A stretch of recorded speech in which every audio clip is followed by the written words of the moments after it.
with your mind on your money and your money on your mind?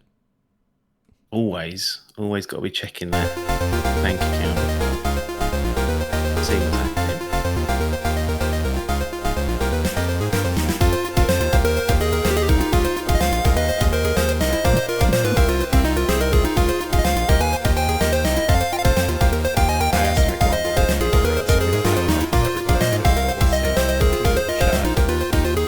He's out on Sunday dinner and he loving life.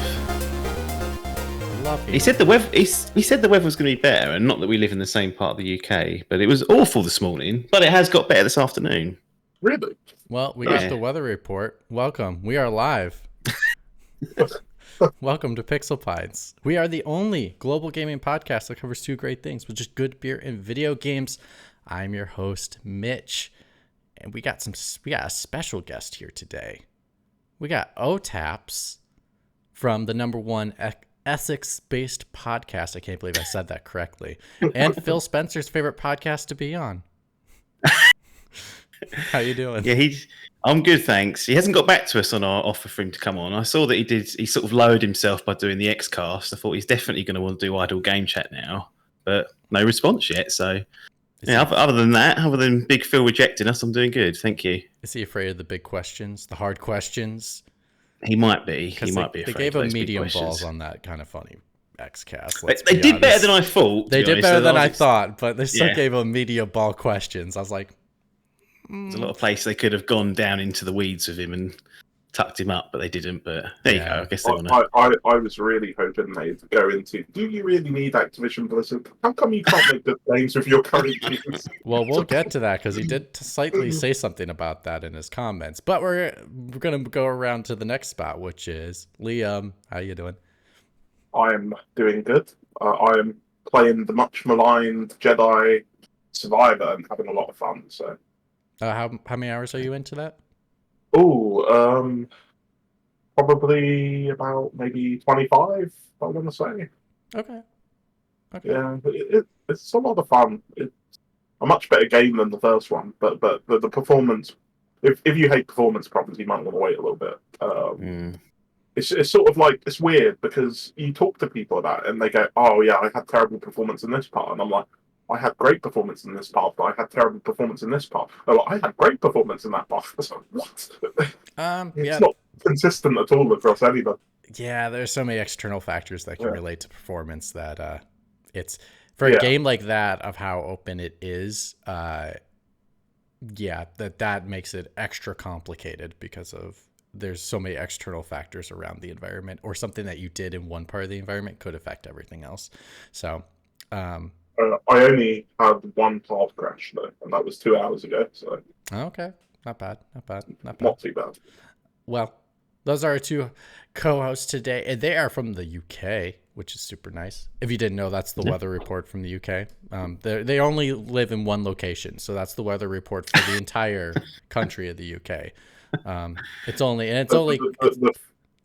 funny thing about that is I think me and OTTAPPs are the closest out of everybody. Probably. So. Well, if they stand up far enough, they can see the new king from his palace. But we are the only global gaming podcast that covers two great things: good beer and video games. We don't promote drinking. Please drink responsibly.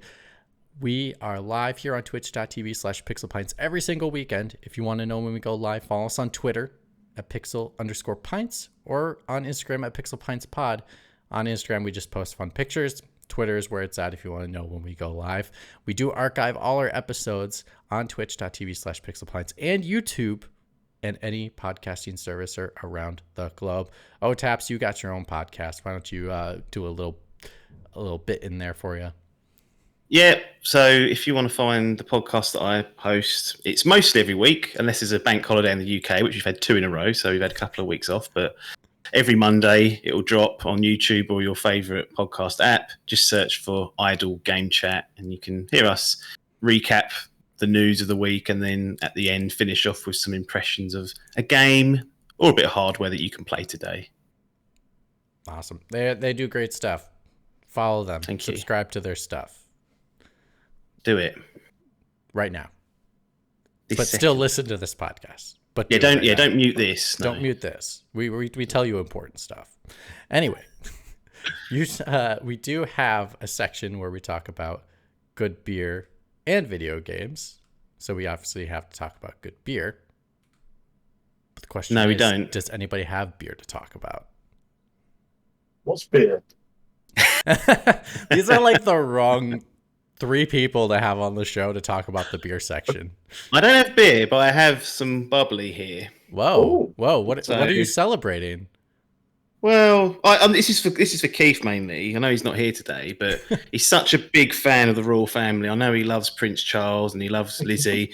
Heard he likes Prince Andrew as well for whatever reason. But I thought on behalf of him, I would get a bottle of bubbly in, and because I'm speaking to you two fine gents as well, I would have a couple of drinks with you guys. It's not beer, but as it's a coronation weekend, we got some Prosecco in for the week and didn't drink it yesterday. So I thought today I'll have it today. Oh, here I thought you were going to talk about. Oh, we're gonna pop some bubbly for Phil Spencer's wonderful interview. Well, it might be his last interview he does, but we'll see. We'll talk about that. Whoa, hot take. No. I'm not sure that's a hot take. Maybe a week ago it might have been a hot take. Exactly. All right. Well, we'll just get right into it. Cheers. So I've got this lovely blueberry aloe vera drink. I got berry LaCroix because I need the Red Bull for the gym tomorrow. I've been going to the gym, so I went to so there's a really nice gym near where I work, and so it's okay. Here we go. It is super nice, but like I don't pay that much for it. If like in context, like here in the United States, gym memberships are like, there can range between like $40 to $60, but like usually you have to pay a big price up front, like $150 up front. Yeah. And then there's also a yearly fee you pay. So my gym's $79, but there is no upfront and there's no annual fee. So like what I get out of it though is like, it is so nice because like they have eucalyptus cold towels that you can have after your workout. Their showers are fully stocked with shampoo, conditioner. They have hair dryers, hairspray, any hair product you need. They also have shaving cream and shaving kits available. It's basically meant for like business people going to the gym, taking a shower, and going to work.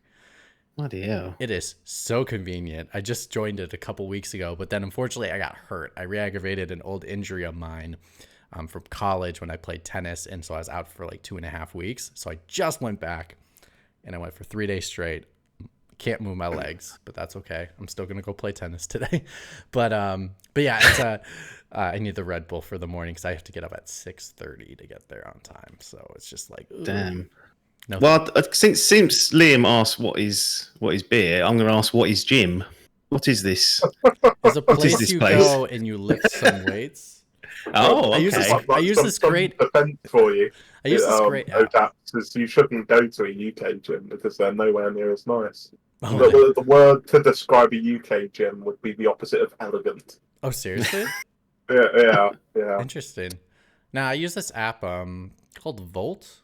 I think it's Chris Hemsworth is one of the founders. It's like a really customizable, really, really helpful for someone that does it. I never gym before. I call it gym as like a verb. I never gym. I gym. I gym. How far along are you on your trip to looking like Chris Hemsworth, Mitch? Oh, I chose the profile to not look like Chris Hemsworth. So yeah, you can customize it. You can even customize it to like the sport you're training for. So, his camera went gone. He's got a tennis one on there then for you. My camera. Well, anyway, why? You might just want to unplug it and plug it back in. No, it's not the camera. It's the program that runs the camera that just disappeared for some reason. Weird. That's an improvement, Liam. So don't worry about it. It actually looks like we're not on Instagram. It does, doesn't it?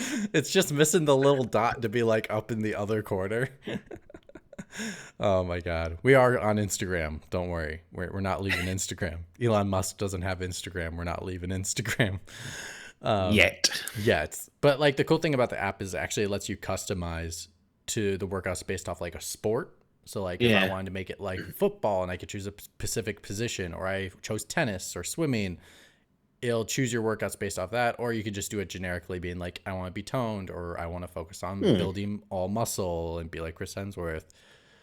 So yeah, it's been really effective. But yes, it has helped a lot to make me feel comfortable going. And I was nervous because you're like, everyone else is like doesn't have that kind of stuff. But one guy randomly asked me, being like, that looks like a cool app. What the hell is that? And I was like, okay, I feel fine about using it.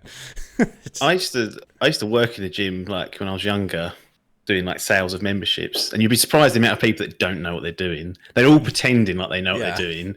So they're all just as self-conscious as you when you went in there, and they're probably thinking, hey, that guy's being smart, using something to structure his workout. I want to know about that. Yeah, there's a lot of look up random articles and expect to know what I'm doing and follow this That's influencer that I have no idea what they're doing. Whereas this man trains to be the Thor all the time. As long as it's not Endgame 4. Oh, that's true. Oh my God. Don't, let's not go down that rabbit hole. Let's just not do that.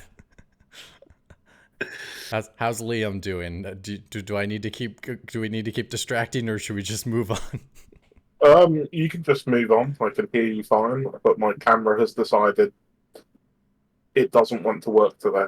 Well, not my camera. My camera's fine. The program that runs it has decided it doesn't want to come. Do you have to have the program to run the camera? Can't I'm trying to figure out another way to do it. I was gonna say, doesn't Discord just pick up the camera? I don't have to run a program to run my camera on Discord. Yeah, but I'm just going around it. I usually use the program, but gotcha. Just trying to give yourself a little touch-ups. Is that what you're doing? You're using the touch-up feature? Unfortunately, if I don't use the AI enhanced visuals, I look like a monster. So. Well, we're going to move on because there's a lot that happened this week. Holy cow. It was like, there you go. Hey. See, I think you look just fine. Just aim your camera down a little bit because you got like half the shot is wall. Give me a second. But yeah, a lot happened this week. Last week we talked about Phil Spencer.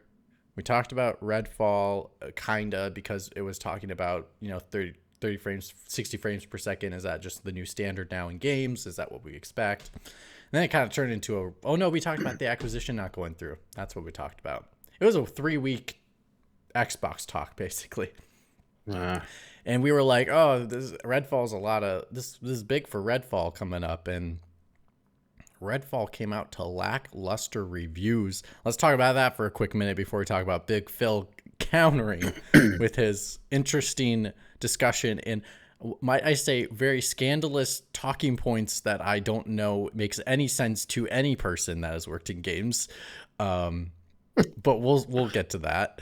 Redfall came out to like 6s. Easy Allies just came out with their review this morning. Watched it. They give it a 5. I've never seen Easy Allies give a game a 5.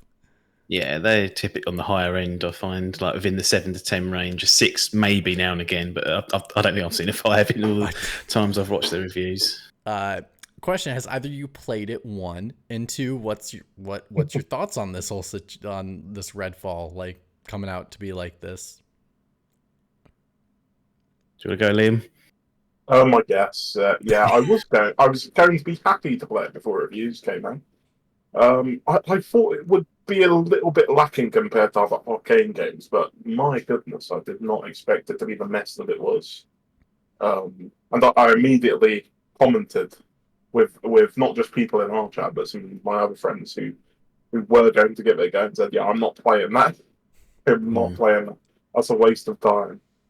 I can't be dealing with more buggy games. I'm already playing one.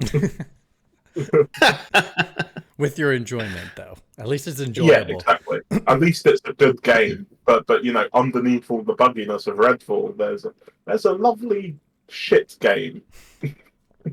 So it's like fixing all the bugs ain't gonna solve that problem. Yeah, no, I totally agree with you. I think it's like, it's when you have a game that is like, oh, I hate using this word basic, but it is, because it's basically going from one thing to another and then coming back to the thing. When the game is probably uninspiring. There we go. That's probably a better word. When the game is uninspiring for its gameplay and game mechanics and like the game itself, it makes you feel worse when it's buggy and if it crashes and when things are flat out broken, like the AI, where I saw a video of a guy standing on a car, because like anytime those vampire gods show up, that's supposed to be the harder enemy, he says just stand on a car and they won't attack you. And so it's like, okay, so that completely ruins the game experience. And I think it just makes it feel way worse. Right? It magnifies it to a 10. It being like, not only does this game uninspiring and I'm not enjoying it, 2, now I got to deal with all these bugs that makes it even worse, and I just really don't like this, and I really just don't want to even be here. I think they could have saved a little face if it was technically better. Like, I think honestly their review scores might be a little higher if they had better technical performance. You know, it's a trade-off, Mitch, isn't it? If the technical performance was like better, if there were less bugs, would there be more enjoyable videos on the internet about this game? Probably not. I've been enjoying this game specifically from the outside looking in, just because of how hilarious some of the glitches are. But I think the reviews though would be better, and that's what the difference is. How much better? Like I say, it's it'll be the double digits that Phil was thinking he was gonna get. Ooh. I think this easily could have been a low 7, maybe. Like I think reviewers might be a little more okay giving it a low 7 and a high 6 compared to what it's getting now, right? I really don't understand how the mock reviewers could have possibly rated that in any way well. We'll get to that. What's your thoughts, OTTAPPs? Yeah, I mean, I've not played it. Before, looking at the marketing and how the game was shaping up, I was like, this looks okay. It's not really my type of game. Clearly co-op inspired, and it's got that, you can play it single player, blah, blah, blah. So you can, but it's probably going to be better played with a co-op partner.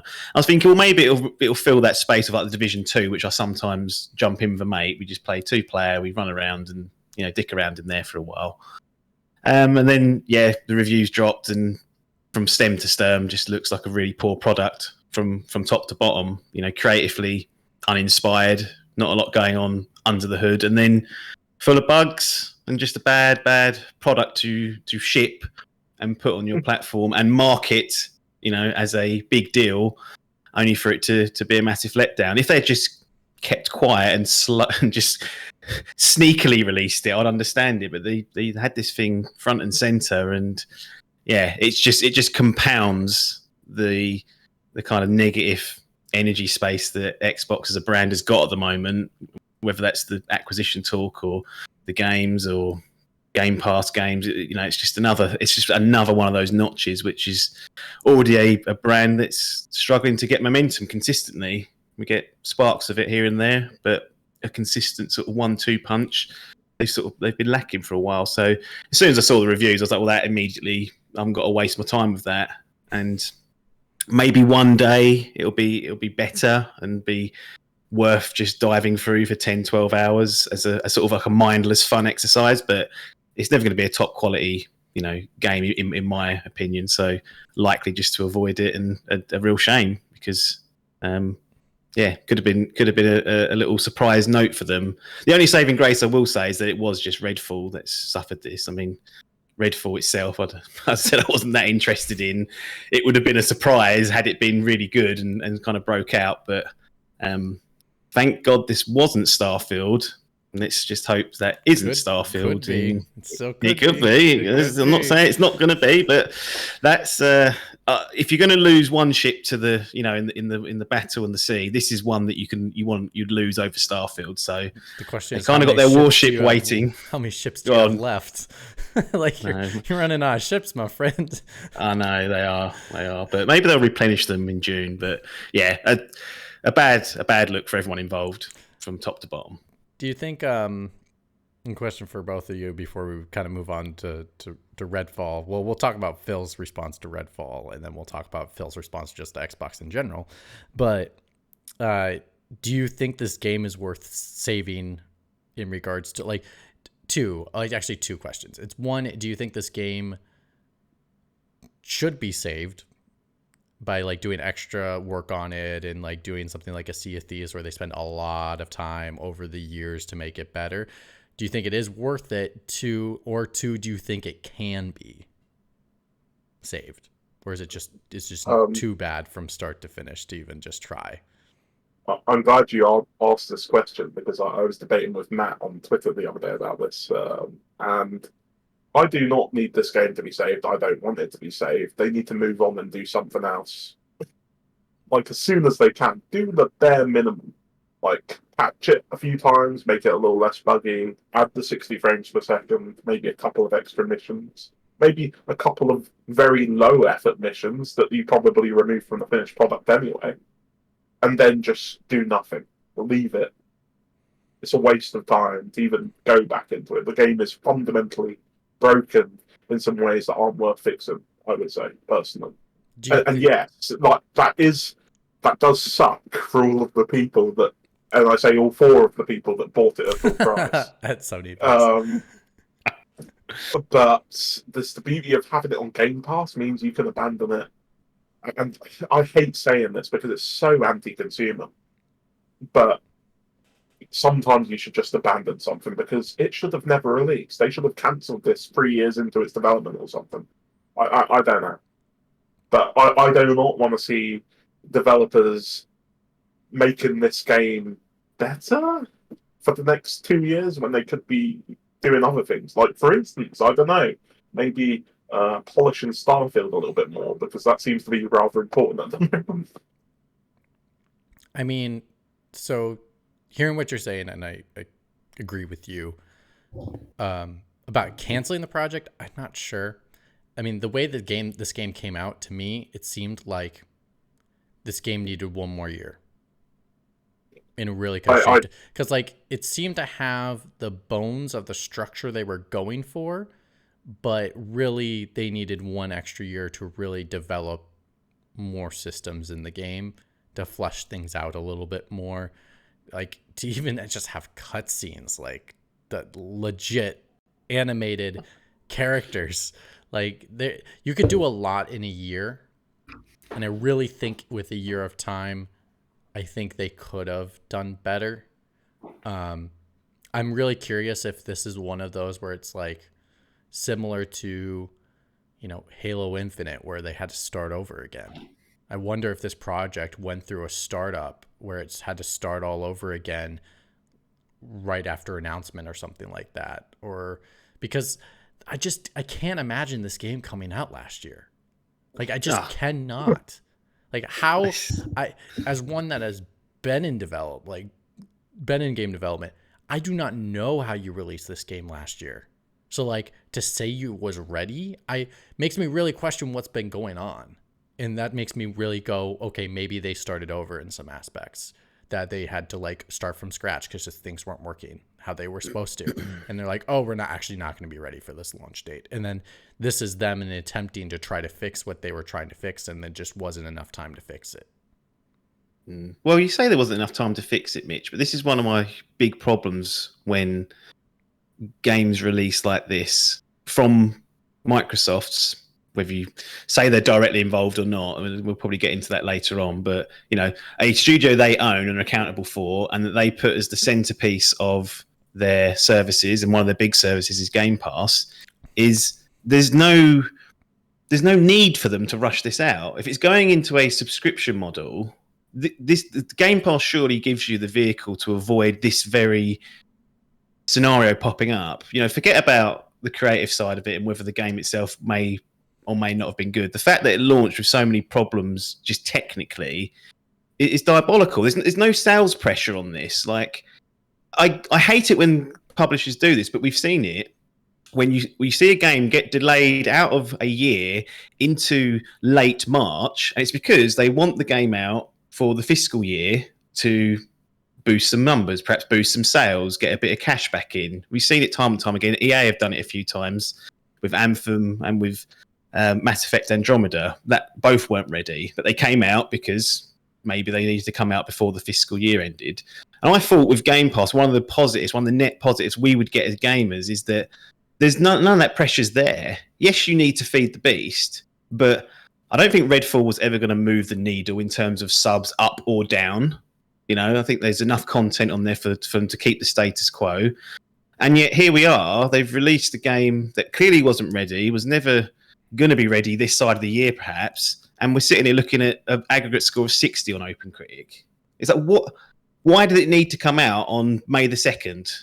What was so important about that date and this product coming out then for their business strategy, for what they're doing? And now everyone's, worse off. Microsoft look like fools, Xbox look like fools, and we as gamers get this shipped to us. It really annoys me that something on Game Pass that they have control over is released in this state. I just don't understand it. I don't like it when the other teams do it, but the sales at stake, you can kind of in your head rationalize why they do it. No, you could have pushed this as long as you needed to, or maybe you do what other people do and cancel it. That's a red nose and a red face. But perhaps sometimes you've got to do that. And we've seen on the other side reports of Sony doing, with the KOTOR remake, that's been sent back to start again because they weren't happy with what they saw. But I don't understand why it came out. They said they needed to. You can say they needed to put it out, but they didn't, because Game Pass should, in theory, if we abide by all the logic and the narrative that's been set, there's really no need for this game to have come out on May the 2nd, especially in this state. But OTTAPPs, Phil Spencer made comments that don't make sense. So clearly, they're not in a place that makes sense to the average person. No. So let's get to Big Phil's comments. I will give him credit, one, for not canceling this interview, but he should stand up and be questioned about this type of stuff. So half credit is given to Phil from me, but he spoke to Kinda Funny in a very candid interview. Also a lot of sucking up and in the process. I mean, come on, Snowbike Mike. I know you love Xbox, but you really didn't put a hardball question on him, really. Kind of just gave him love the whole time. It's like, okay, come on, you can ask him real questions now. Anyway, so about Redfall specifically, he said a couple things. One, he said they decide to delay a game when it's due to technical issue. If there is a falling short of creative vision, then they don't delay a game. Which then made me question this game. And then he went into this thing about crashes and being like, that's the main component of something that's going to make us delay a game, basically, because he basically was saying crashes are fine. Like, for the most part, it's like about average of what you would get on a released title, which I can understand that. But then he's like talking about bugs for a second. He's like, oh yeah, and then we're going to fix all these bugs. We got like AI problems, texture streaming, all that kind of stuff. And it's just like, dude, you just named 4 big components of technical. Your AI isn't working. How is the game supposed to be fun? Texture streaming. The environment isn't loading in quality-wise for the environment to be there. Yes, the game can crash, but like, I think those are technical issues that would make you say, let's delay the game. Wouldn't you agree? 100%. Yeah, I mean, there's plenty of examples you can see. Just type in Redfall on YouTube and you'll see all sorts of nonsense. You'll see AI that just skate along the floor and look like they're going up and down elevators. You'll see AI that just I don't know if they're vampires. Maybe they can only smell. I don't know, but they can't see. From what I've managed to ascertain, That's true. from They can't see. trawling, they can't see. Even when you're bloody, even when you're pointing a flashlight gun, and you're right behind them, and clearly the light is in front of their face because it's like from behind. It's like you're not gonna get spotted because of that. Like, come on, come on, man. They'd hear you breathing. They're supposed to be like super beings, aren't they? In some way, anyway. But I mean, it's poor show, like I said. And you could even, I feel like in 2023, given the precedent that's been set by many games that have come before Redfall, that also another indicator of this not being ready and being nothing to do with the creative side is the fact that they couldn't get 30 FPS on day one. They needed more time to get 60 FPS. That's just another giveaway that the game, whatever their creative vision was for it, is fine, park it, but they couldn't get a baseline 60 FPS mode in this. So, crashes aside, there's far more that goes into when you're releasing a game up to technical quality than just the game not crashing. That's the bare minimum. The game shouldn't crash regularly. That's the bare minimum. And everything else you need as well. You can't just release nonsense in there. And this is what Redfall has become. It's a laughing stock. Liam, is that a good standard? Just like crashes is really the only component that really matters when it comes to delaying a video game for technical? Because that's what basically Big Phil said. It sounds like, based off going back to the N64 days here's, with that standard. Here's something that pisses me off is, especially, I know we'll get into it, but in the same interview, Microsoft is complaining about how they could never catch up to Sony. Yeah, we'll get to that. I wrote Like, that. you're not even trying to meet the level of quality that Sony's doing. You can't compete with Sony if you're not at least trying to reach that level. Like, are you freaking kidding me? It's ridiculous. I'm sorry, what you said is ridiculous in multiple ways, and it's very disrespectful to your customer. Do you think that because everybody subscribed to Game Pass, suddenly we're supposed to just accept crashes and things like this? Texture streaming, our game's supposed to launch broken, and then don't worry, you're subscribed to Game Pass, so we'll update It's free, Liam! Stop complaining! It's unacceptable. It's worrying, very concerning thing to say for the head of Xbox to be saying, and frankly, taking all of the performance issues aside, I think this game should have been delayed just for that it didn't have any proper cutscenes in it. That is egregious, man. Like, don't forget, this is their first release. Park Game Pass, but this is their first release that they bumped the price up to $70. That's true too. And this is the quality showcase for that. $70. This is the quality. No cutscenes. Again, all four of those people that bought it for £70 are pissed right now. Well, let's get to the other stuff he said. He said, okay, we overpromised with 60 FPS. He's like, oh, when we did that, we were doing it on PC, and that's disingenuous to our customer because most of our customers are going to be Xbox people, which knew we were going to be doing 30 frames a second. And then he also said it was too late which to his credit, it does take a long time to get a transition plan from getting to 30 to 60. It does take a lot of work. So I'm not saying this is not legit. I'm just saying it's too late. Like he is right that it was too late, but the fact it was too late is the problem. And just like, what the hell? But it was too late based off the plan they made. They had to collaborate with the Coalition and Rare to like try to make a game plan to be able to get it to run at 60. And so now we're waiting for that to go through. But yeah, it was just too late for them. It's hilarious that that's the least of its worries, isn't it? Yeah. Because before release, that's all we wanted to talk about was, oh God, it's only got 30 FPS. Not in our right mind did we expect this abomination to be put out there and sold and chucked onto the premier subscription service in the world for games and cloud. I mean, it's laughable now. That's almost like, oh, well, it hasn't got 60 FPS. Everything else that's wrong with it is the main fucking problem. So then let's get to, well, I know I mentioned this question already, but this is what Phil Spencer said about supporting the game. He did say they plan to support the title as long as people want to play it. He gave examples like Sea of Thieves. That's 5 days ago that stopped.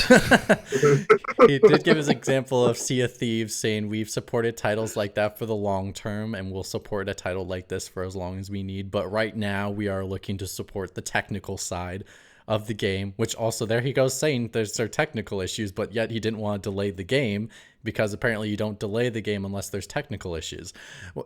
Like so much of it, I can come back and like go, Phil, you just said the opposite. And this is where I would have pushed back on him, being like, but you just said that you delay for technical. So was there not technical issues with this title? But go ahead. Can I also say how concerning it is that he says, I wasn't really paying attention to this game, so it was a bit of a surprise to me. I'm literally about to say it right now. Here you go. This is what he said about this project.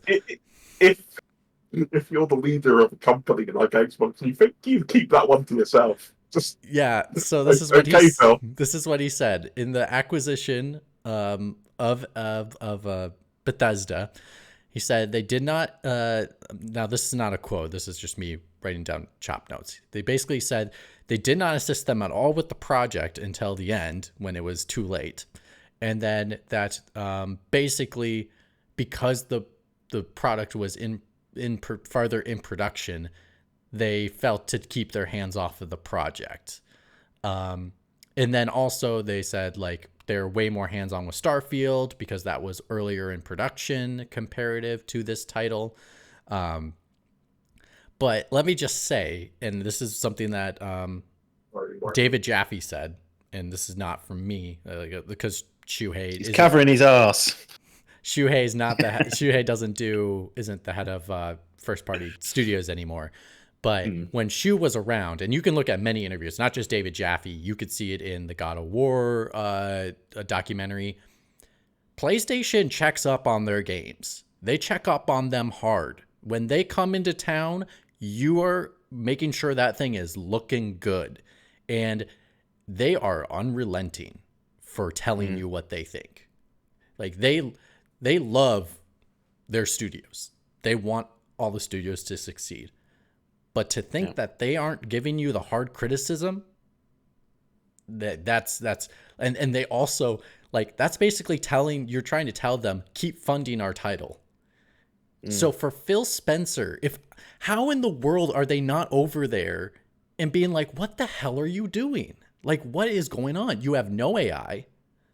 Texture streaming is all over the place. You want this, like this game is going to be delayed a year, but your plan isn't working. What are you doing to fix this?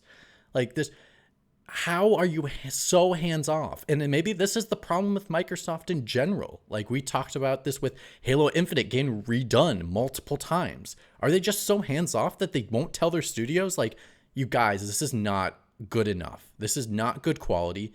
You need to start over, or we need you to do something else. Like, or like, I'm not happy with the state of the project. I'm coming back in 3 months. Make me change my mind. Like, because like even in the God of War documentary, apparently the first time Shu saw God of War, he was not happy. He was not happy. And what did they say? They said, okay, he's not happy, but we're going to keep going and we'll show him that it's worth funding, right? How is that not happening at Microsoft, it sounds like? No, that documentary, that's the most threatening that sweet seeming little Japanese man has ever seen. It's like, oh man, this is Shuei Yoshida when he's actually doing his job. Well, and David Jaffe said the same thing. It's terrifying, but it's also like necessary to make sure that you guys are putting out a good product. Yeah. I mean, but like, what do you guys think of this? Like, it sounds like they were so hands off, and potentially, I don't even know how hands on they're on with their other games, and maybe that's why these games aren't coming out so hot. Yeah, I mean, it's tricky. Well, it's a tricky one because we're never going to know the inner workings, but all we can see is the final products that are being shipped out. I think we need to. I would qualify that by saying, talking generally about games that are at the highest sort of price point, if you want to call it AAA or not, because I think Xbox has had with Grounded and Pentiment and Hi-Fi Rush, pretty good games in the last 12 months or so of a, I'm not saying quality, but they are priced in the store about half the price of what Redfall is going to be. So there's clearly internally they say this game's worth $30, this game's worth $70, whether that's for budget, whether that's for resources, how big the project is, whatever. But there's a scale in there. So I think for anything underneath the top tier, they're doing okay. But you've got to get these top tier ones right. And the reason why they're so difficult to do is because they are the biggest, usually the most complex, the most expensive games. And you need to have teams or individuals that can go around and check these things and keep them on the straight and narrow. I mean, the name you always hear from the Sony side is Scott Rhodey, who's always pops up as popping around and checking in on games. I remember reading or listening to an interview with John Garvin. He was talking about how when they was doing Days Gone, which isn't the best example, might I add, from Sony's first party, but there was a segment in there that John Garvin had put in that was 15 minutes long, where you're just sitting and riding. You're not even driving the bike. You're sitting in a golf cart driving around a base. And Scott came in and said, "That's too long. Cut that out." And they did. They shortened it to about 4 minutes rather than 15. But It felt too long. yes, it still was too long. It probably still was 2 minutes too long.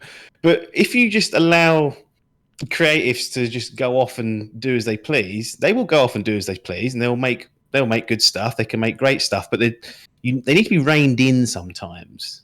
You can't just allow people. You give them enough rope, they will hang themselves in certain situations. And I don't know whether the way Xbox is kind of merged with ZeniMax and Bethesda is that they feel like there's a Bethesda team that handles all that.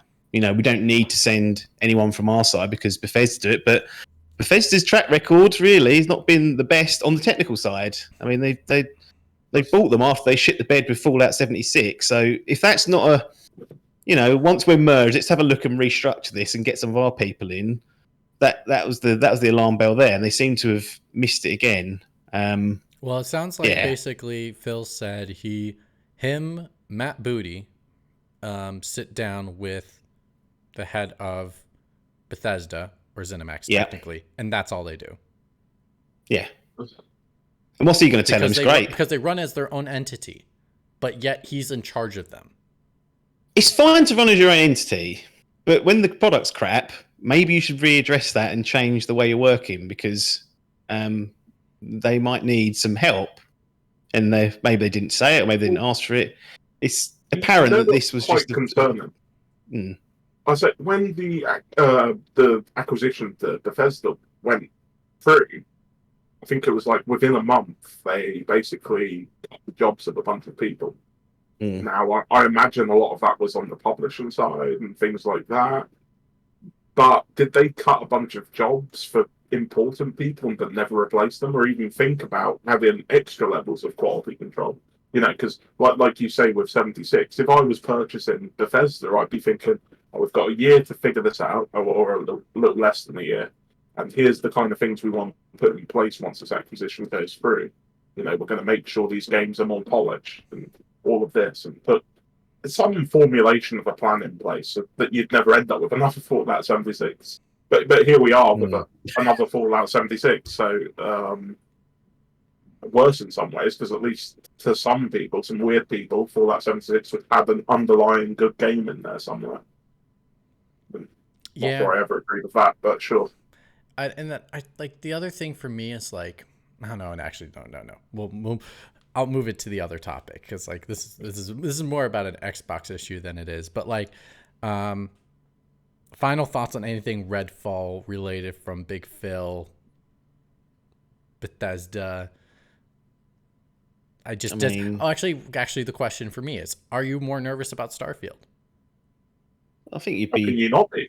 Yeah, unless you're like completely blindly in love with this brand and what I would call a green blood, it's logical to take a step back and think, And my argument for Starfield has always been they know how important that one is, and perhaps they thought that they can get away with it with Redfall if it just gets to a 75 or a low 70 or a low 80s. That's what it made it sound like is like, okay, this game's not good, but let's get it to a 70 just so it's okay. Which isn't a great bar to set. Again, I would hope that no one in the Sony side sitting there saying, let's just try and get this to a 75, shall we? And then we'll ship it and ask it. No, let's aim higher than that, guys.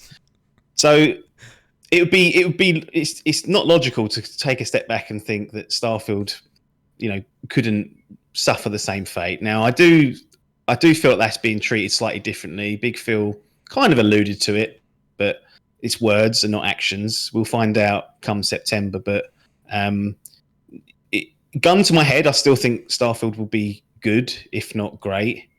But I would not put as much money on that bet as I had done, 2 weeks ago.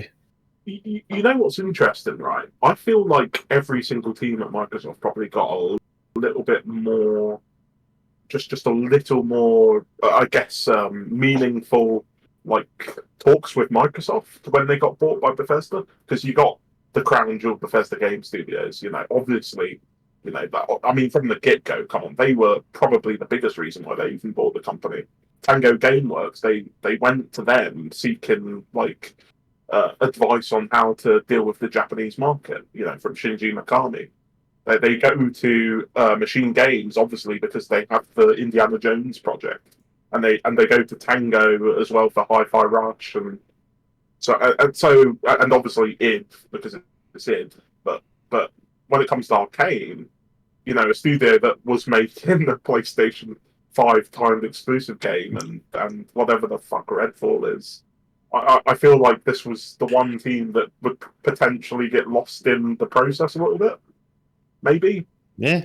Maybe. Don't need to make excuses for them, but it kind of makes a little bit of sense. Yeah. I think it shows... I'm not going to talk on acquisition talk, but obviously the Bethesda... Sorry, the Activision Blizzard type thing, that's a massive beast they would be, gobbling up. Get to that. And good transition. Go ahead. Keep going. But it's like... It's different from buying like Ninja Theory, who are a small independent team that they bought and they can get hands on and go, right, here's all these great tools. Like Bethesda and ZeniMax was a huge company. $7 billion they sold it for. Had all these people, all this structure already there.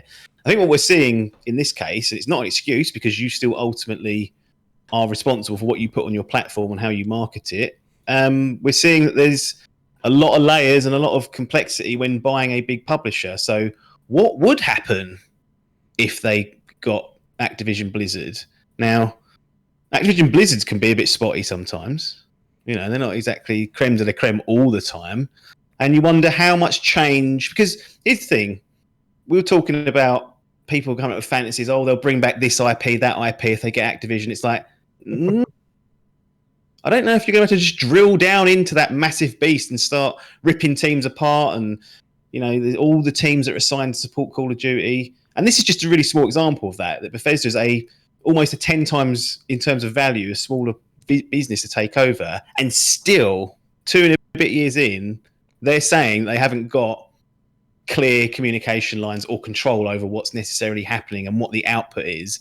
And that should be a concern for people if they're sort of championing this, the Activision Blizzard deal to go through. So this is just a small example of that happening. It could be an anomaly. Let's not get too carried away, but we can only work off the data we're given, and we're given a 60 aggregate, so we'll work off that for now until something better comes along.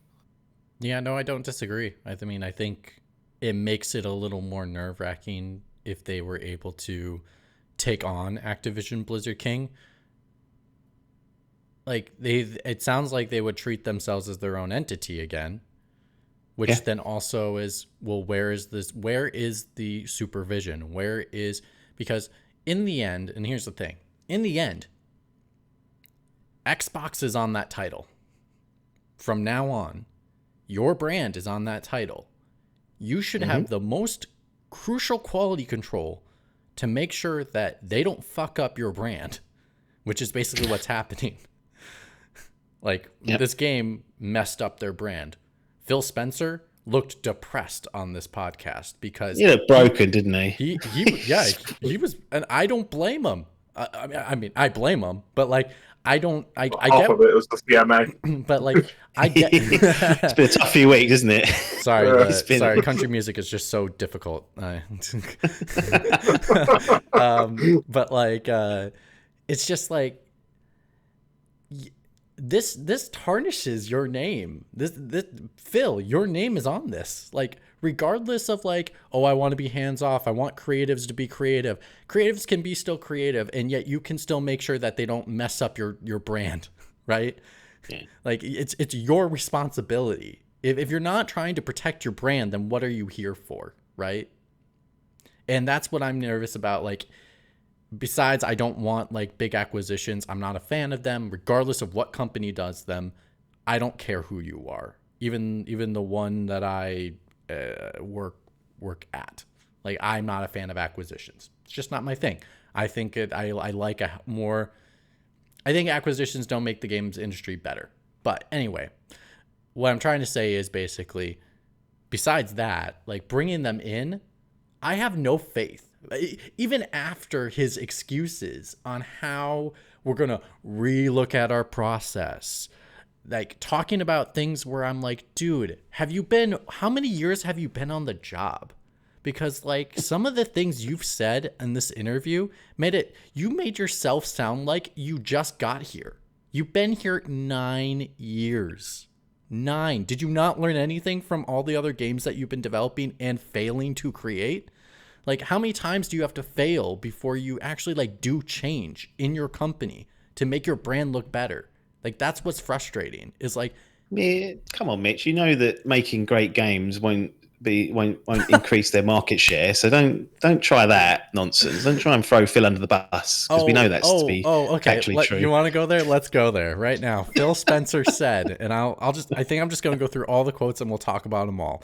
So Phil Spencer said about the business, the business, because that's how he said it in the interview. The business. Phil Spencer said, and we are not in the business of, quote, out-consoling Sony or Nintendo, and he acknowledges that there are in place. Oh, and that they are in third place in the console market.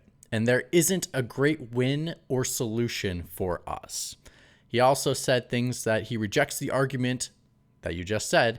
Here's people say, if Xbox just releases great games, things would turn around for them and Xbox could catch up in the console market. And he says it's not true. Then he also said, Xbox lost the worst possible generation they could have lost. The Xbox One/PS4 generation, because that was the time that people began their digital libraries, and now they can take those libraries into the new generation of consoles and continue those services for games like Fortnite. Phil then also adds, I see a lot of pundits out there kind of want to go back to the time we had cartridges and discs and every new generation was a clean slate and you could switch the whole console share. That's not the world we live in today.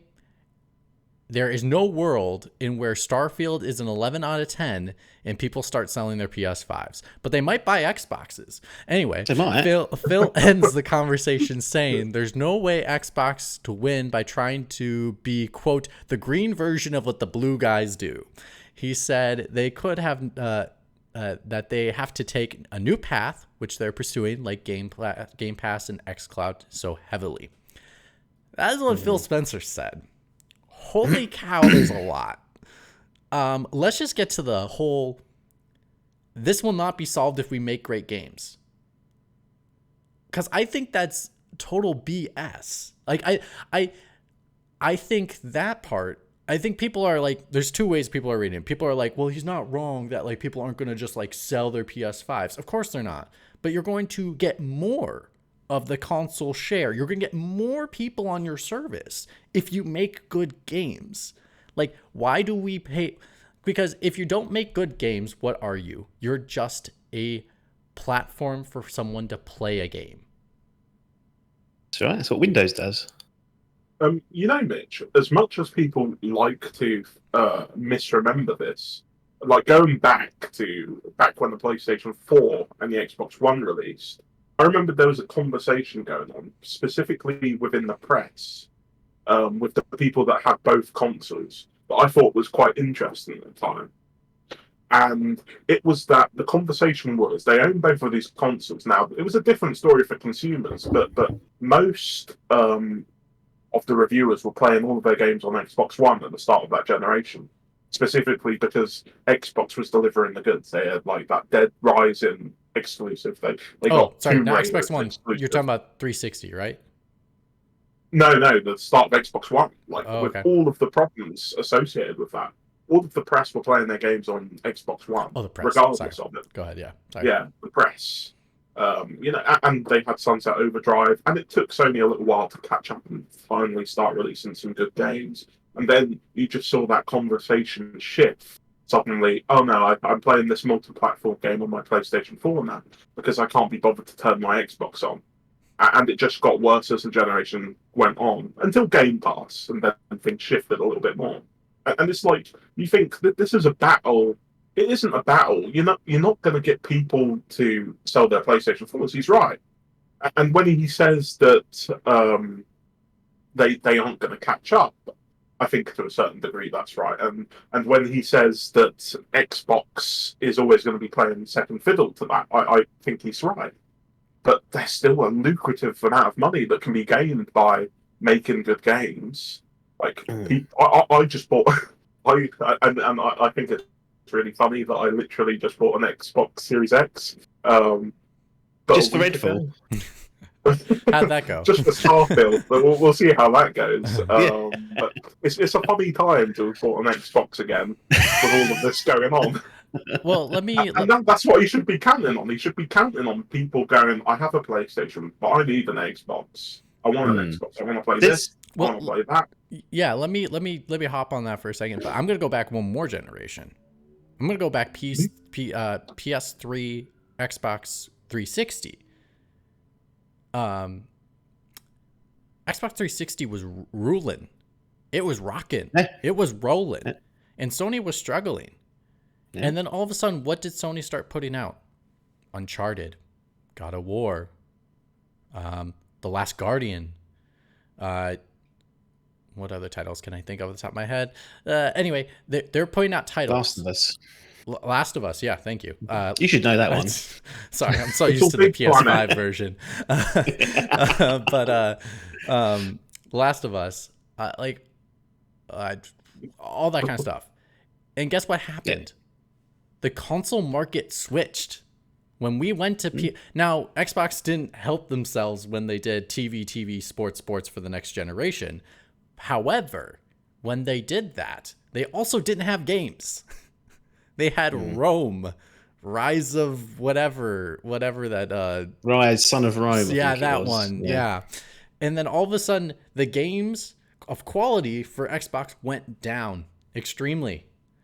To the point where after that first year they did, yeah. To the point where they almost didn't exist for the rest of that generation. And then what was PlayStation doing? What came out on PS4? Well, we have Infamous Second Son. We got Bloodborne. They just kept dying titles. What was changing the console share? It was games. Yes, I agree with you, Liam. Currently in this generation, people aren't going to just sell off their PS5, but they're going to buy an Xbox. And then maybe in the next generation after that, if Xbox has really, really good titles, they actually will buy theirs first. Well, that's what I was trying to get on, Mitch. It's not a battle of getting people to sell their PlayStations. That's not going to happen. And quite frankly, you should be glad of that because it makes the industry much bigger. Agreed. It should be a battle of getting people to play on your console more than the other console. Exactly. So, all I have is Game Pass. That was the dream, right? I have Game Pass. I don't need to buy games on my PlayStation. I'm pretty satisfied with Game Pass because Xbox keeps delivering these top-tier games that I would usually get on my PlayStation, but I get them on Game Pass for $15 a month. What's not to love, right? Yeah. I'm spending less money, so he thinks. I'm Depends on how many titles he plays or how many titles he was willing to buy. That's the big question. Exactly. But it's just the thing that really irks me and pisses me off is such a defeatist attitude. Yeah. And I get it's probably been a pretty tough week for him. He's probably really stressed out at work. He must be getting a lot of pressure from the people above him. But at the end of the day, like, I only care so much, We're the consumers. He's the guy that's supposed to be providing for us, and he's not doing a good enough job. Don't feel sorry for him, Liam. He said in his own words, he gets paid way too much for the job he does. So, and he said people are probably calling for his head. This is the problem with Phil. He's a likable guy, he's likable, but he's really letting down his home camp right now. Yeah, it's there's so much to unpack with some of these comments. It's ironic, actually, the digital library stuff that he spoke about. about people made their choice in the PS4 and Xbox One journey. It's cruelly ironic that Xbox were the ones that pushed backwards compatibility and basically forced Sony to implement it for their next console. Because had they just not done that, we may have got a fresh start again. I don't know what was in the plans, but backwards compatibility might not have been as prevalent as it was. Also, if you look at like the statistics, people going back to older games is very minute. It's not very big on the wholesale console market. And then the other component that he was trying to say is like, oh, but then your games like Fortnite transfer over. Fortnite has cross-save. Fortnite has cross-play. It doesn't matter. You could have got an Xbox and could have played your PS4 version of your character and go right on your Xbox version instead. Like it's entirely possible. So that's not a real excuse. Like some of these, I am shocked that he said because it's just blatantly false. Yeah. Or he's leaving out really deep information that he didn't display that makes him look incompetent. Yeah. I mean, another thing as well is I thought this was the whole point of the mid-generation thing where he made the Xbox One compatible with the 360, and suddenly all of the Xbox 360 gamers had all of their games on that platform ready to be played.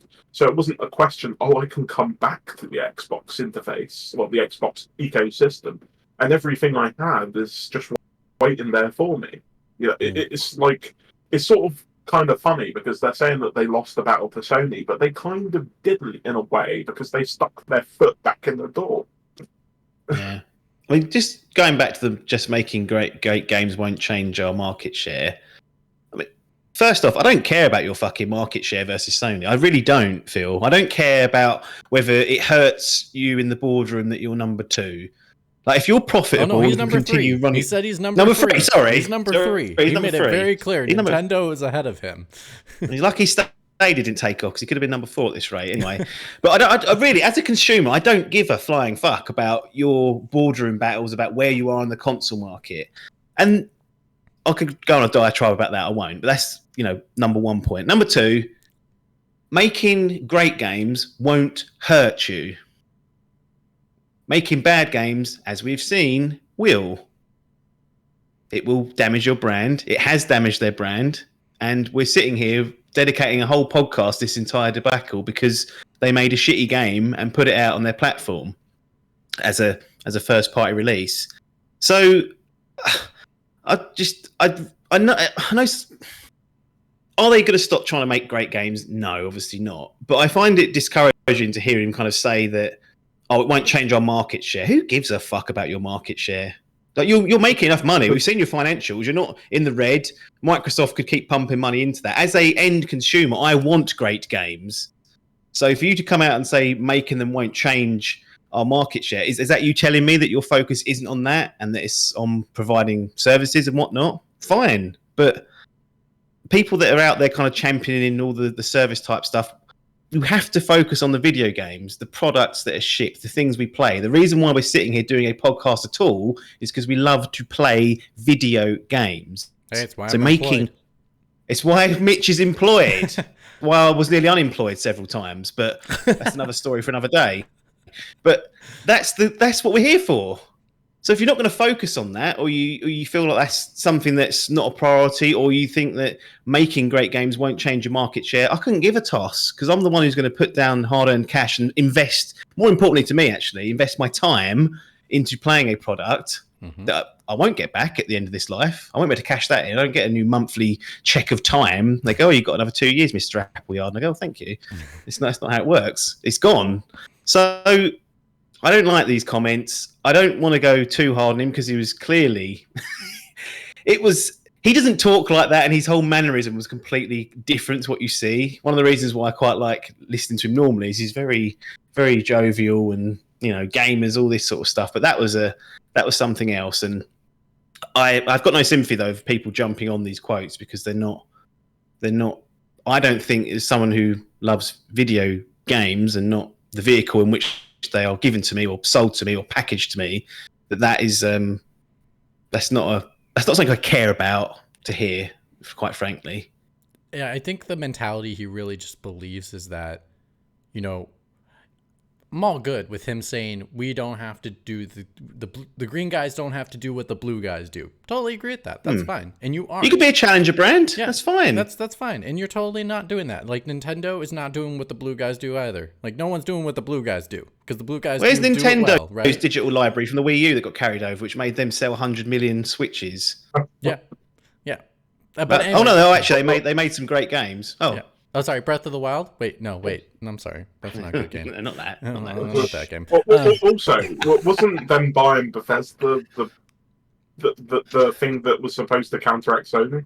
You know, we can't do the same thing as Sony does, so we'll do something different. We have Bethesda. But they do a lot of stuff that Sony doesn't and hasn't done for a while, and very well. You know, it's like, that's great.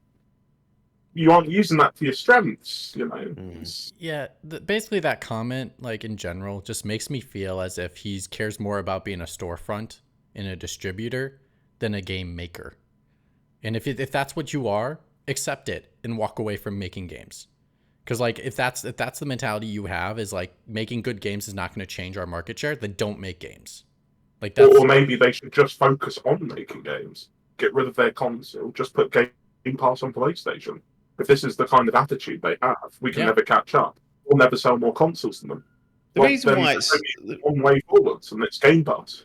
Totally. The reason why I think it's a bigger deal for like the Game Pass side of things is because one of the big USPs of that service is that you get these games that are made within the Xbox house on their day and date. They never go away, and they're supposed to be the main event. They're the tent poles. So you have to focus on making great games. You can't just serve shite up and hope that the indie darling that you pick up for the first quarter of the year, manages to carry the car. It's not.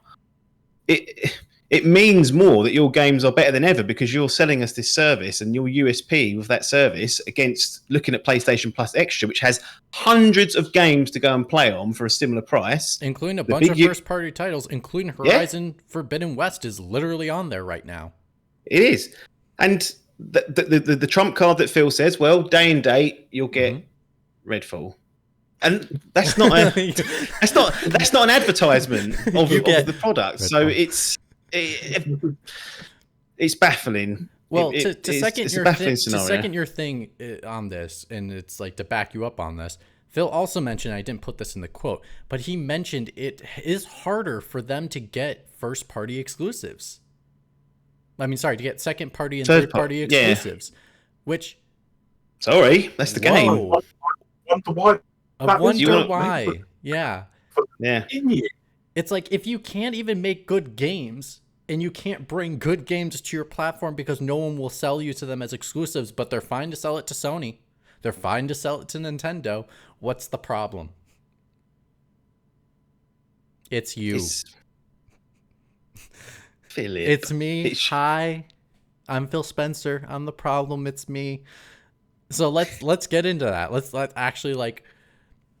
This is the segment called "We Need to Talk About Phil." Let's talk about Phil. What's that film called? It's something like that, isn't it? We need to talk about Kevin. We need to talk about Kevin. That's it. My favorite film. One of my favorite films, which is ironically stars Ezra Miller. Oh, really? We really need to talk about Kevin. Yeah. There's another film that's similar. It's called What About Bob? And that's a Bill Murray film. What about Phil? And Bob has Bill Murray plays a character that has extreme anxiety, and so like he bugs his psychiatrist so much. His psychiatrist is the one that goes crazy, and Bob seems normal compared to everyone else. And so it's a really good film. Anyway, yeah, let's talk about Phil. There was something that he. So David Jaffe. If you haven't listened to him, first of all, the title of his video for David Jaffe is brilliant. It's called The Trial of Phil Spencer. So go back and watch it. He literally he watches the whole video, breaks it down, each point by point, saying like, this is valid, this isn't valid. It's a great video. It's great insight too, because like he has made a bunch of games. He is candid. He talks about Sony. And he's a big fan of Game Pass and Xbox. Yes. He's not he's if anything, he's more critical because he loves it. Yeah, which exactly. is what I am. I'm critical because I want good games from Microsoft. So Yeah, I see you trying not to loop me in there. Anyway, Didn't buy that Xbox, just to spend £450. yeah. Right now it's a paperweight, but okay. But anyway, sorry, it's a paperweight with Redfall placed on top of it because you're not playing it. It's just It was sitting. a good heater in the winter, I found. Just Yeah. putting it on, just having it blow hot air out in It's a in good this room. ambiance to have green in your background if you need it. But anyway, David Jaffe had really good things to say. But one of the things he said, which I thought was brilliant, was he said there is a difference between a person with vision and a person with execution, basically, in a nutshell. And he said when Sony came out with the first PlayStation, their original head of PlayStation, I don't remember who the guy was. He just said it was some. He mentioned the name, but it was Kutaragi. Before that. Oh, before that. So what they did was, and I didn't know this, and I had to go look it up, and it's right. For the release of the PlayStation, they had a head of PlayStation, and then they fired him, and they brought in Ken Kutaragi after. It wasn't Phil Spencer, was it? No, it was not Phil Spencer, and it was not who's the other guy? Phil Harrison. Yeah, it wasn't Phil Harrison either. But anyway, they brought him in to Phil. launch the they console. Can't be trusted. Yeah, totally. So yes, so they brought in the guy, and then they fired him, and then they interviewed the new guy at PlayStation, and was like, "Well, why did they fire the other guy?" And the other guy was did AOL, and they said basically, this person was the right person to help launch our console, to give us the vision that we were going for. I am the one that's going to be the right one to execute the vision and be able to execute the plan. So my question to you gentlemen, based off that, is I think Phil is a great visionary, but I think he is a poor executioner. Would you agree with that statement? That he's not the one right now that Xbox needs. He has created the vision, but right now they need someone to execute the vision correct. Is Phil the one to execute the vision, or is he just a visionary? Mitch, me and you have had a back and forth for quite a few years about Phil Spencer. And I'm coming to the belief that you may have been a bit right on him. I love Phil. I really like him. I think he's a nice guy. I enjoy, like OTTAPPs says, I enjoy his sort of candid enjoyment of the games industry when he's in higher spirits. But let's be honest, the way things are going, we're probably not going to get much of Phil in high spirits. And I have lost confidence in them to execute. And I do think he does have a lot of good ideas. I think that the direction that he's put Xbox in is the right one, but the execution has been terrible. And let's say if the acquisition of Activision Blizzard doesn't go through, I think that will solve this quandary for us almost immediately. But if it does go through, and we've reached the end of 2024 and things are not looking a lot better, because Starfield coming out and being a success is great, but we need proof that this trend after Starfield, and well, let's hope, fingers crossed, there's got to be a trend going. There's got this. This is the thing I was thinking about the other day. Is this moment that we're in right now has to be the lowest that Microsoft is going to be? They can't go any lower than this. I mean, I'm sure they absolutely can, but I've heard rock bottom has a basement. Yeah, exactly. But let's put it this way: if things go lower than this, then Phil does not belong as the head of Xbox. What do you think, OTTAPPs? No, I tend to agree. I mean, I've been a big defender of Sir Philip over the years. Because had a debate over it. We did. That Xbox One was a mess, and at least he put some respect on that fucking brand by the end of it. That was my only argument. Mm-hmm. But it's been borne out. The proof has been in the pudding that there is a deficiency of top level, big $70, which is the price you're charging people for AAA games coming out of quite. The thing that was baffling to me was, and I don't know whether this, I can only assume Phil said this because he knows that this is close to happening, but he still went back to the well, Mitch. I don't know if you caught this and mentioned about we want to deliver a top quality game every quarter. Yep, I heard that. And I thought, and he's like, oh, it's also not going to be a game that everybody wants to play. So I'm fine with. So that makes me feel like he'll think a top quality product. Like when he says top quality, sorry, I didn't mean to interrupt you, but like, I wonder if he doesn't mean it's all going to be AAA games.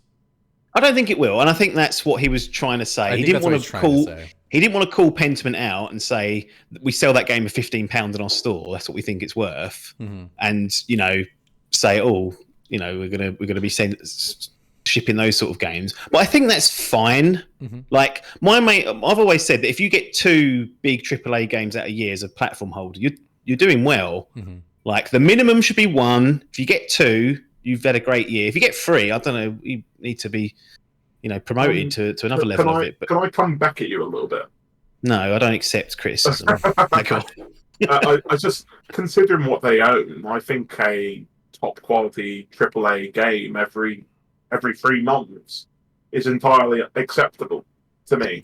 I don't disagree with that. If they get Activision Blizzard, you look at their team, True. the things that they own.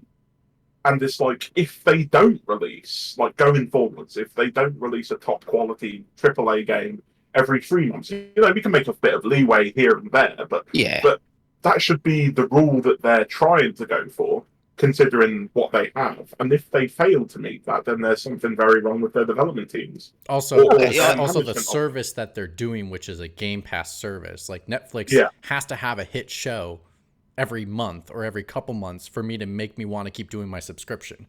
So it's almost as if like Game Pass has to have a top tier title, not a Hi-Fi Rush that's like a smaller, which I would argue it's a good game, not a great game, because I'm in agreement. It's not an 89. Yeah, it is not an 89. Like, are you freaking kidding me, people? Come on now. Like, I think the mechanic is great, but like the fact that it's the same rhythm and same type of music over and over again lacks creativity and it has so much more potential. I wish it was more than what it was. But anyway, I just like to imagine the journalists waking up on the morning of reviews and going, I can't believe it, Xbox released a good game. I think maybe that's what it was. Maybe it's like, oh my god, this is good. Yeah, I mean the thing of Hi-Fi Rush is that good to great. Let's say critically, it got great reviews. If park our opinions aside, it still means less than Redfall. Yeah. It still meant less than. It will certainly mean less than Starfield. And people need to just come to reality that that's how it is. Well, there are games that mean. Even Phil more. said it didn't do so hot in the store. He literally said in the interview, he's like, "Oh yeah, more people are playing that the Citizen whatever game." He's like, more people are playing that than they were ever playing Hi-Fi Rush, even though Hi-Fi Rush is a good game, don't get me wrong. Yeah. And we have a lot of players playing it, but like more people are playing. I was like, what? Oh, wow. Way to just diss your own game of like quality. Yeah. But going back to Liam's point. Stocking filler at Christmas. it was a little bit. It was a stocking stuffer. I'd agree with that comment. I would have been. It's like when someone put in my stocking like fruit and nut. Like a chocolate bar had fruit and nut in it. I don't like that, but I appreciate that it's there. Like I just like having a stocking stuffer of Spider-Man 2. Sorry. Yeah, well, I'd be up for that. Absolutely. But going back to what you're saying, Liam, I agree. That I mean, they should, in theory, have not just of quality, but of high standard, big AAA games every quarter. I do agree with that. But the fact that he said that, and we've got to interpret his words as and how we do, it might mean something slightly less. It might mean 2 big games, 2 slightly smaller games. But I'm totally fine with that because what have we had so far? Like it's been a bit stop and start. The fact that he said that again, reiterated it, Mitch, to me suggests that if we're sitting here May the 7th, 2024, and we can't point to that was the quarter release there, that was Starfield, then it was Hellblade. Then it was, I don't know, probably not Fable, but whatever. They had, 4 games in between now and this time next year. If there hasn't been 4 games, or at least 3, then I'd be like, look, Phil confidently said that they feel like that's achievable. And how many more years are you going to let pass without that vision being delivered? And if you can't deliver it, don't fucking say it either, because you get silly bastards like me that listen and pick up on that and expect it. Because you're gaslighting at that point, aren't you? If you say, we're going to get a game every quarter, well, let's see the game every quarter from now. Let's scrub Redfall away and say, okay, from now, a game a quarter. If we hear it next May and we haven't had a game a quarter or 3 games, as I'll let him off with a little cheeky delay, then yeah. But there's a time to look at someone to execute. Is like a game a quarter, but is it a good game? Yeah, and was it factoring in Activision Blizzard being part of that? I mean, he did say the one thing he did say about the acquisition not going through is that like Activision is not our plan, but it's an accelerant to our plan. It's fucking better be for that money. That's the minimum it should be, shouldn't it? Which then world domination. Yeah. But I would agree with you that like, yes, would he like fall into fruition of his plan? Yes. But again, that's a visionary thing. The execution is making games. Yeah, I agree. And, like, and look, if he can't make games, and like I get if Starfield's fine, it buys him some time, and I don't think it buys him time. I think everyone is not like. Everyone's like, okay, well, you didn't mess this one up. What's the next one you're gonna mess up? There needs to be some consistency there. I do agree. I think that could be the start of the Xbox era, the Phil Spencer era, just 9 years later. Their showcase has to deliver this year. Like even that though, Liam, I'm like, I know, but it needs. It's to fucking flapping their gums. Like we've seen it so many times. Redfall. Well, that's the thing. They need to not flap their gums. They just need the games to speak for themselves. Well, he did say what they need to accomplish. He did say in the interview, and I don't have this written down, but I remember what he said. He said in the interview, we will see gameplay of a couple games. Some games new games we've never even heard of. I hope a lot more than a couple. Just saying. The fact that he only said a couple made me utterly shocked and worried because for how many titles they announced, and then he also like slightly mentioned that I played Avowed. I don't know if that was just an early tech build of Avowed because like that game is probably. Did he play Redfall? Did at any point he put his hands on that controller and go? He never said if he did or not. Yep. No, of course he didn't.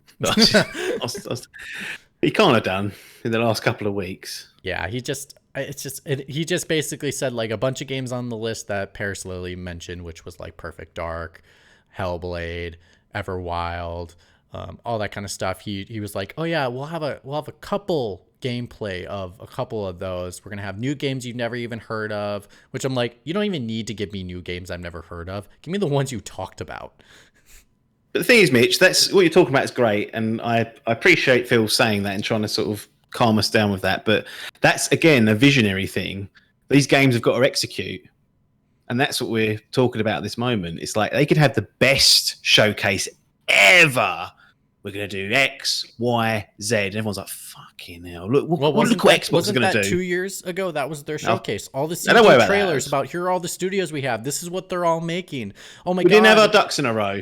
We're still integrating and we're working through that. What I'm saying is, Mitch, like the showcase itself for me. Integrating. The showcase itself for me can't save this. It has to be the next game, which is Starfield. And I think I encourage people that are listening or watching to this to take the same approach. Don't let the showcase let them off the hook. Keep the pressure on because ultimately we want great games to play, not great showcases to watch and talk about as much as they're interesting. But I'd rather be sitting down playing a video game. Showcases are. I think people can be pleased by the showcase. But, yeah. It's kind of like one of those things that all of the games will look amazing, but Xbox haven't proven to this point that they can release any of them. Redfall looked amazing at one point. Showcases are, regardless of who you are, regardless of what company you are, a game showcase is showing potential. Absolutely. Nothing more, nothing less. And you can until we can have accept the game potential complete with all the features. And like have it all tested to make sure it runs and functions correctly. That is a person's idea and saying we think we can execute it. That is all it is. That's literally what you're watching. And if you have shown a history of delivering great games, I feel like, well, me personally, that's just Sony. I'm more likely to believe what I've seen and be more excited because they've shown a track record in the last 10 years or so to deliver at least one game a year that I'm going to really enjoy. But if you've got a track record of being a bit spotty, hit and miss, coughing and spluttering, absolutely you should expect people to be skeptical of it, because you've not shown the proof is in the pudding. When you drop the cake and say, here's, go and play it, it's not up to quality at a consistent level. Sony can get away with it and build hype of almost saying nothing, because they've got such a good cachet built up with their fans over the years, over the last generation and mostly through this one, of delivering every year with something. Doesn't matter what it is, something seems to deliver. Xbox don't have that luxury, and you might say that's unfair. You know, why does Sony get the benefit of the doubt? But Sony have earned it.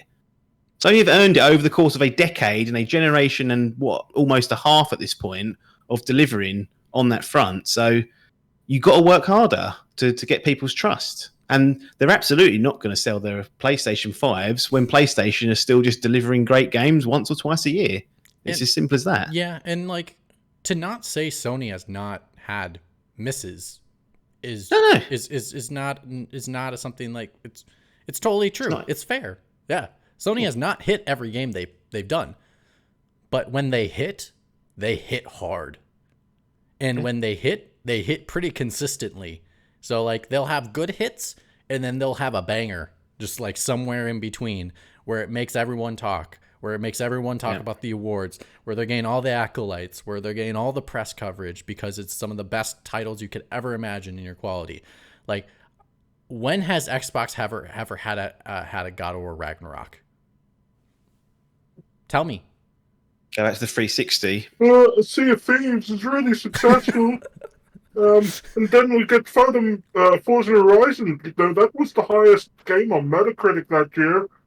So Liam, did you not hear that 3 million people played Hi-Fi Rush? They logged on and just played it and did whatever. Yeah, because they didn't have to pay a damn thing. No. And because they're like, oh, something finally. And then they're like, oh my God, that was a great one hard-boiled egg for breakfast today. It's like, dude. Like, and then here's like God of War Ragnarok. It's like a full like 3 pancakes, eggs, like hash browns, meat and potatoes on the side, and you're just like, oh, that's my breakfast. Oh, I'm full. I'm good. And this one's like, can I have some more? And then tell me that games don't sell.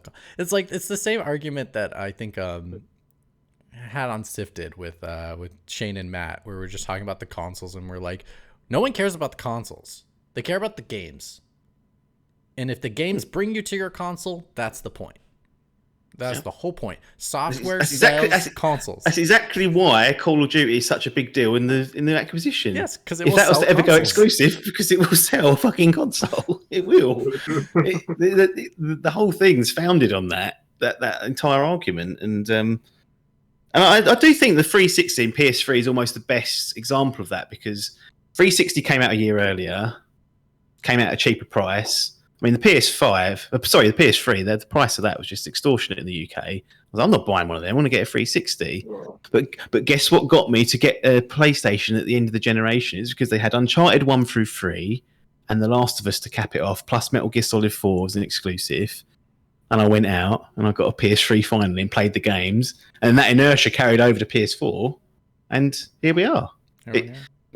That was a generation where Xbox were firing on all cylinders for most of it. Had the advantage. Sony was in a corner. They were not doing. They were struggling. The third party stuff run like shit on PS3. So there wasn't even that market. Like, if you're, for whatever reason, I've got both of these, it's like, well, I'll buy it on Xbox because at least it'll bloody run. And Sony countered that through nothing else other than making great video games. And that's what we're all here for. Well, at least that's what I'm here for. I don't know about other people. Liam, are you here for great games? I am here for great games. He's here for another subscription service. That's what he wants. From Nintendo. Come on, Nintendo. Make me buy in. Yeah. I need this holy trinity here. You know, no, please don't do that. My wallet can't take it. Epic Game Store subscription coming your way. I think the most frustrating thing about all of this is we as an industry really need Xbox to get their ducks in a row, because every day I live in fear of arrogant Sony coming back and just if they're not already. making everything worse. Yeah, and people were making that argument like a year or two ago with big old Jimbo boy. I didn't really think that was the case, but I saw what the points people had to make, and Sony were certainly arrogant, but not arrogant in that way that they were self-destructive to their brand and their games. And if Xbox just keeps doing nothing and releasing nothing, then Sony are going to be like, we just don't have to do anything, and we beat them. That's just, they probably are thinking that right now. That annoys me. So let's line up this final part of the discussion. Do you think a year from now, Phil Spencer will still be the head of not Xbox, because that's not his title. This is what the XCast got wrong, and I was really upset about it. He's the head of Microsoft. Phil should have corrected him. He should have said, hang on, I'm not Xbox. I'm head of Microsoft Gaming. Thank you. He's the head of Microsoft Gaming. Is Phil Spencer going to be the head of Microsoft Gaming a year from now? Yes. Or, sorry. If yes, do you think any significant changes below him will be made between now and then? Possibly, but I'm not sure we'll necessarily hear about it. Like the hire, like a Matt Booty will probably stay in place. Whether there's a team underneath that's been restructured, whether there's a team in ZeniMax or Bethesda that's been canned who are there for quality. I don't think we're going to hear about it if there is. We're just going to hopefully see that shine through in the products they decide to release, and you'll see that there's either been some changes or suddenly something's clicked. I don't think we'll know either way, is my guess. It's kind of funny because we don't really know what's going on behind the scenes at Xbox, but I know for sure that that Phil has been making a few moves at Xbox. Like he apparently cancelled a couple of projects at the Coalition and got them working on Gears of War 6. He pretty much gutted most of the Halo team, got them working on different things, which arguably should have happened much earlier.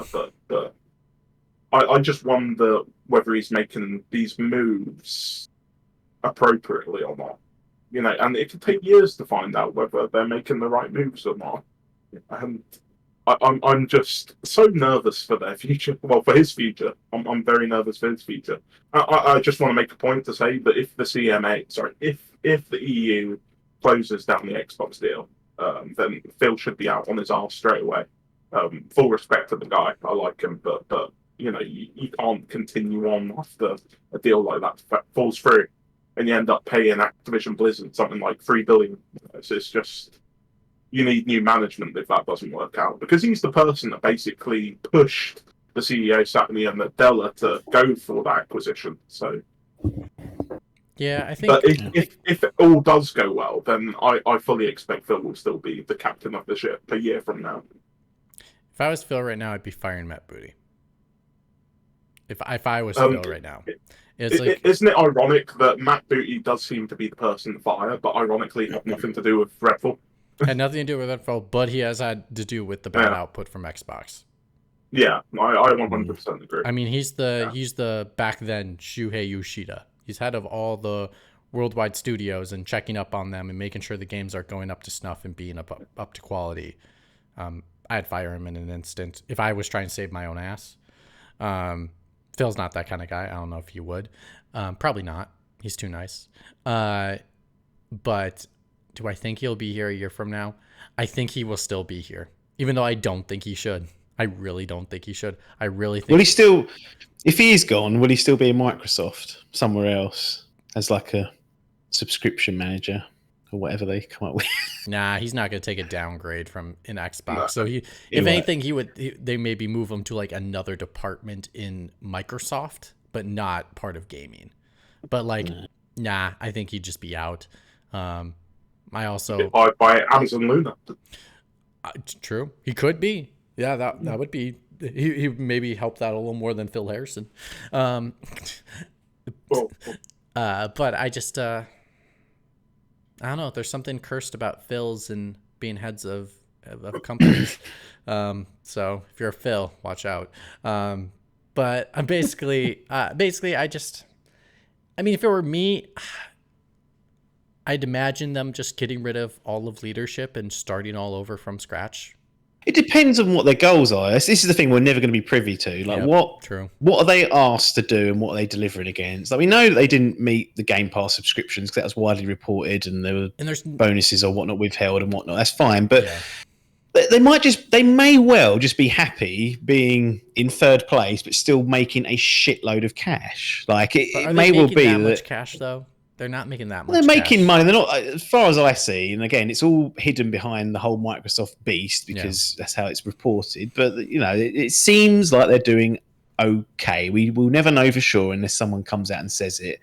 And that's to me, that's a better place than them shutting shop and saying, "Well, if we can't be first, we won't even bother playing." It's like, well, no, please do play, because even as a third place challenger brand, you can disrupt the market in good ways. Oh, I want them to play. I just want them to find a better person to play. Maybe Phil's delivering, or maybe he's got his objectives for the year, and they're like, "Yeah, you're doing well. Don't worry about those nerds moaning about Redfall. They don't know what they're talking about." I guess if I'm head of a company and this guy's been here 9 years and we're not succeeding. But are they succeeding? They're not succeeding compared to Sony. Well, and Nintendo, if he's convincing them making great own games doesn't change where they are right now, I would see why they would keep him. Yeah, but maybe they just listen to only him and they're not listening to anyone else. Like, they might just look at the bottom line and say, "That's what we were expecting. That's what we wanted." Okay, maybe he never went in and said, "I'm going to take over the gaming industry and be number one." He just said, "Look, you gave me a shit sandwich when I took this job because of the fucking garbage about TV. I've done X, Y, and Z. Our revenues are up, and let's talk about it in 5 to 10 years. We can't do much this generation realistically because it's already kicked off and digital libraries and all that nonsense. Let's plan for the next 5 to 10 years and see what we do then." I gotta say though, like that interview goes diametrically opposed to what you guys were just talking about. I don't think they're happy at all in the position they're currently in. No, you wouldn't be that sad. The wording is so. Phil might have had a hangover. He might have had a hangover. He might have just forgot he had that. Yeah, from the Redfall launch port. Yeah, he had a lot of whiskey at that Redfall party because he's just like, "This is for Redfall." But they're so sort of wish-washy with how they tell you the numbers and everything, and it's sort of like, yes, Xbox makes a lot of money, we've pulled in this much revenue. It's like, but was it profitable? And it's like, the obvious answer is no, it's not profitable. They can't be making any profit because the amount of investments they're pumping into the thing is insane. It's huge. Well, like there's a point where the revenue stream, is Microsoft okay with the amount of revenue the company's gaining to the point where they can pump in this much investment into Xbox? So I imagine the answer is yes. But if that Activision deal doesn't go through, suddenly they're going to rethink everything and they're going to go, "Well, this has been a bit of a disaster." Oh yeah, you're absolutely right on that. Does this revenue still justify us putting in this much investment? You don't just hand wash away 69 billions worth of strategic planning to have in your company, and then for it not to happen to go, "Well, we'll just spend it elsewhere." It doesn't just transfer like that. That was a deliberate move for a massive company to spend 10 times more than anyone else had ever done previously. If that doesn't go through, that's a completely change of tact, isn't it? There's clearly plans for that stuff, and that may well be the ultimate fate. You may be right, Liam, that if that ultimately fails, that's the thing that kills it off, and that Redfall was just a little footnote in the story of Phil Spencer and his lineage at Microsoft Gaming. Yeah, poor old Phil. He'll be homeless. Poor old Phil. I bought your hat, Phil. That might give you some revenue. It was on sale. It was only £10, but every little helps, isn't it? Well, thanks for joining us, OTTAPPs. It's been a while. It's happy to have you on. No, well, you called. You called. You tagged me and said, "I want your perspective." And I thought, well, I can't turn Mitch down if he's asking. Well, especially when it's about Big Phil. Especially when it's about Big Phil.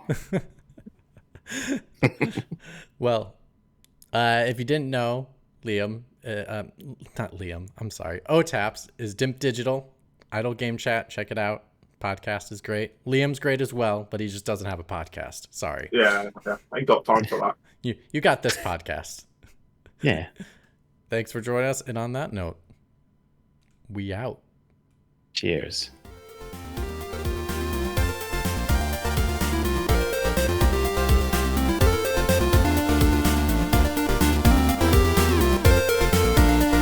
I didn't know I had my camera earlier. So the program was loaded and it just crashed and disappeared. It's so confusing. So you would load a program, then go into Yeah. Discord, and it would run through the program to Discord essentially. Yeah.